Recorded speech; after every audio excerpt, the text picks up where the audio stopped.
On this episode of the Layover Live, Samantha stops by to talk common mistakes people are still making in Facebook.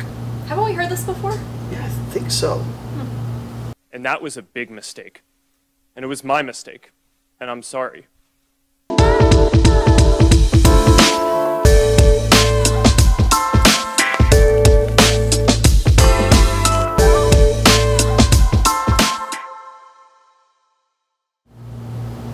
Hello everyone and welcome to episode 50 of the Layover Live. We're bringing the top article from the Layover each week. I'm Jason Swick, VP of Digital Marketing, joined by Senior Digital Media Analyst Samantha Keithley. So Sam, thanks for stopping by. Thanks for having me. Yep. Again. Glad to have you here, right? Big 5-0 today, right? Big 5-0, milestone. Yes, big milestone. So again, thank you for tuning in each and every week. This week we're talking about Facebook. Seems like they're in the news all the time lately, right? With whether it's stuff happening with Cambridge Analytica or advertising or Zucks or whatever it may be. But what we're talking about today more is common mistakes that are made with Facebook advertising, which is really in your wheelhouse, Sam. So I want to talk about that and really this article that comes out of FocusWire. It's a really, really good article which talks about some of the more common ones. So let's really get into that first. Maybe talk about some of the 3 mistakes that they talk about in the article, maybe how that affects DMOs. Yeah, so the first one, they talked a lot about just not optimizing towards your goals and measuring your results. So, and not just with Facebook, but any campaign that you create, before you build anything out, you should really clearly define what your objective is. Yeah. So are you trying to generate clicks to your website? Are you trying to get people to sign up for your email list? So once you kind of lay that out, then you can build the campaign out, but then that will also allow you to figure out which metrics you should be watching, and then you can kind of optimize around those. Yeah. And then the second one that they talked about too, which is really important, is that you don't have an always-on approach towards testing your creatives. Very true. So, you know, if you talk to Michelle or Hannah, our CRO analysts, they will tell you all the time that you should always be testing. You know, it's really important just because Facebook has so many different placement and targeting options. You really need to be able to crank out those creatives and then figure out, you know, which one works best with which message, on which placement, with which audience. Yeah, no, very true.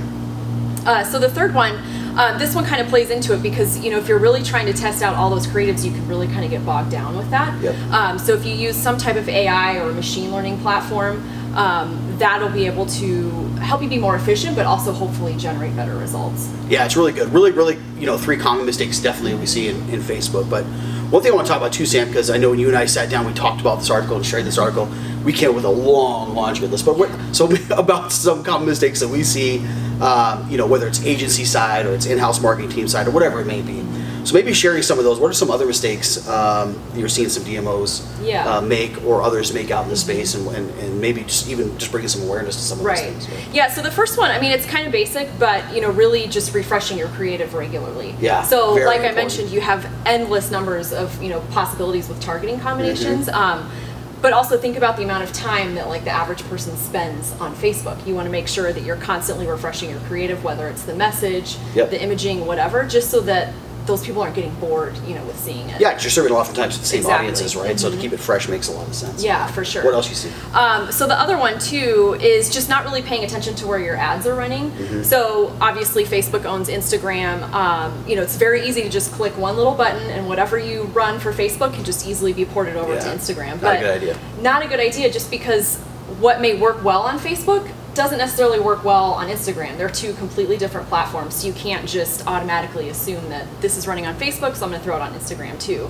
But one other thing to remember too is that, you know, even if you're just running something on Facebook, your ads can also be running on the Facebook Marketplace. They can be showing up in Messenger. They can be showing up in Stories. Those are all completely different placements, so the results are going to be really different. So you really need to keep that in mind. Yeah, absolutely. They're consuming content in very, very different ways. And do you have another one to share? Yeah. So the last one, and I hear this a lot actually, is that some of our clients are comparing their Facebook results to what they're seeing with Google Ads. Yeah. And so it's, again, 2 different platforms, very much push versus pull. Yep. With Facebook, people may not always be on there looking for information about your destination, but with Google they're actively searching in keywords or typing in keywords that are relevant to your DMO. Yeah, the intent's different. Completely different intent. So you can't expect that both of those platforms are going to have the same results. Yeah, really good point. Very, very good ones to share, Sam. Again, we had a long list, but those are some super common ones, right? So that, I mean, that gives you like 6 really, really good ones to be mindful of.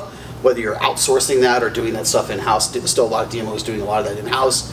Things to be very, very, very aware of moving forward. So thanks, Sam, for stopping by. Thanks for tuning in each and every week. For episode 50, we're signing off, and we'll see you next time.